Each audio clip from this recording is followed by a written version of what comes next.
मेरा नाम माझा कलेजी वाला है। नेट खोलो हाँ, माझा माझा ही नजर आएगा हर पास।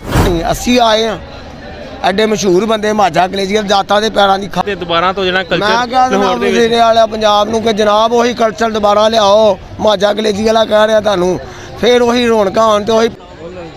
ਸਾਮਨੇਕੁਮ ਵਾਲੇकुम सलाम। ਭਾਈਜਾਨ ਕੀ ਨਾਮ ਹੈ ਤੁਹਾਡਾ?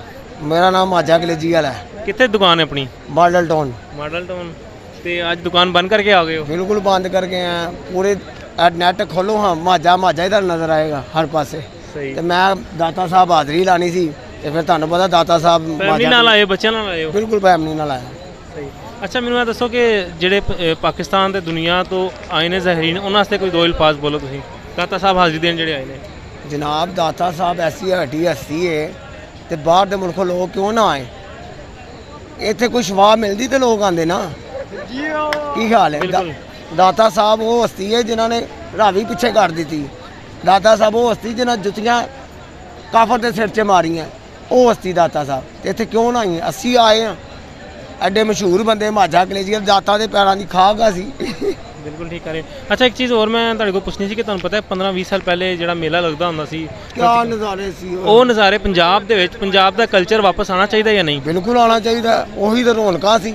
ਅਸੀਂ ਆਪਣੇ ਬੁੱਢੀਆਂ ਲੈ ਕੇ ਬੱਚੇ ਲੈ ਕੇ ਲੱਕੀ ਰਾਣੀ ਸਰਕਸ 'ਚ ਵੜ ਜਾਣੇ ਦਾ, ਕਦੀ ਭੰਗੂਰਿਆਂ ਚੜ੍ਹਦੇ। ਉਹ ਤਾਂ ਮਜ਼ਾ ਹੀ ਖਰਾਬ ਹੋ ਗਿਆ। ਹੁਣ ਦੇ ਮੇਲੇ ਅੱਜ ਤੋਂ 10 ਦਿਨ ਪਹਿਲੇ ਪੱਤੋ ਕਿ ਮੇਲਾ ਲੱਗਾ 10 ਸਾਲ ਬਾਅਦ, ਉਹ ਆਵਾਮ ਬਹੁਤ ਖੁਸ਼ ਹੈ। ਲੱਕੀ ਰਾਣੀ ਸਰਕਸ, ਮੌਤ ਦਾ ਖੂਹ, ਜਿੰਨੇ ਵੀ ਝੂਲੇ, ਹਰ ਚੀਜ਼ ਦਾ ਜੋ ਬੱਚਿਆਂ ਦੇ ਮਾਮਲਾਤ ਵੱਡਿਆਂ ਦੇ ਸਾਰੇ, ਕਬੱਡੀ ਵਗੈਰਾ ਹਰ ਚੀਜ਼ ਹੋਈ ਹੈ। ਲਾਹੌਰ ਦੇ ਪੰਜਾਬ ਦੇ ਵਿੱਚ ਇਹ ਹੋਣਾ ਚਾਹੀਦਾ। ਬਿਲਕੁਲ ਹੋਣਾ ਚਾਹੀਦਾ। ਇਹੀ ਤੇ ਕਲਚਰ ਹੈ ਮੇਲੇ ਦਾ। ਮੇਲਾ ਕਹਿੰਦੇ ਹੀ ਇਹਨੂੰ ਸੀ। ਇਹ ਤਾਂ ਹੁਣ ਇੱਕ ਬਣਾਵਟ ਇੱਕ ਚੀਜ਼ ਬਣ ਗਈ ਹੈ। ਮੇਲਾ ਅਸਲ ਇਹੀ ਹੈ। ਹਾਜ਼ਰੀ ਲਾਓ, ਬੱਚਿਆਂ ਨੂੰ ਖਵਾਓ ਪਿਓ, ਝੂਲੇ ਦਵਾਓ, ਸੈਲਾਂ ਕਰਾਓ। ਇਹੀ ਮਜ਼ਾ ਕਬੱਡੀ ਦਾ ਵੀ। ਸਾਡੇ ਵੀ ਉੱਥੇ ਅਕਬਰ ਸ਼ਹੀਦ ਕਬੱਡੀ ਹੁੰਦੀ, ਦਾਤਾ ਸਾਹਿਬ ਵੀ ਹੁੰਦੀ ਸੀ ਪਹਿਲੇ। ਇਹ ਪਤਾ ਨਹੀਂ ਕਿਉਂ ਉਹਨਾਂ ਨੇ ਬੰਦ ਕਰਤੀ, ਮੈਨੂੰ ਤੇ ਆਪ ਸਮਝ ਨਹੀਂ ਆਉਂਦੀ। ਪਿੱਛੇ ਸਰ ਦਹਿਸ਼ਤਗਰਦੀ ਸੀ ਕੁਝ 5-6 ਸਾਲ, ਫਿਰ ਕਰੋਨਾ ਦੀ ਵਜ੍ਹਾ ਤੋਂ ਜਿਹੜਾ ਨਾ ਉਹਨਾਂ ਨੇ ਬੰਦ ਕਰਤੀ ਤੇ ਦੁਬਾਰਾ ਕਰ ਲੈਣ। ਹੁਕੂਮਤ ਕੋਲ ਹਰ ਚੀਜ਼, ਪੁਲਿਸ ਹਰ ਚੀਜ਼। ਸਾਡੀ ਪੁਲਿਸ ਵੀ ਬੜੀ ਟੈਟ ਹੈ ਮਾਸ਼ਾਅੱਲਾ। ਪੰਜਾਬ ਪੁਲਿਸ ਬੜੀ ਟੈਟ ਹੈ। ਇਹਦੇ ਤੇ ਬੰਦਾ ਪੁੜਕਣ ਨਹੀਂ ਦਿੰਦੀ।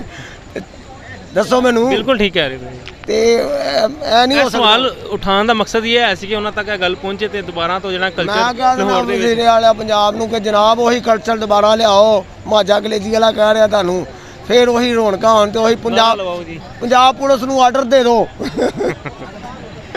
ਕੋਈ ਇਹਦੇ ਚੋਰ ਨਹੀਂ ਬਣੇਗਾ ਇਨਸ਼ਾਅੱਲਾ। ਇਨਸ਼ਾਅੱਲਾ। ਬਹੁਤ ਬਹੁਤ ਸ਼ੁਕਰੀਆ ਸਰ ਤੁਹਾਡਾ। ਬਹੁਤ ਬਹੁਤ ਸ਼ੁਕਰੀਆ। ਠੀਕ ਹੋ ਗਿਆ।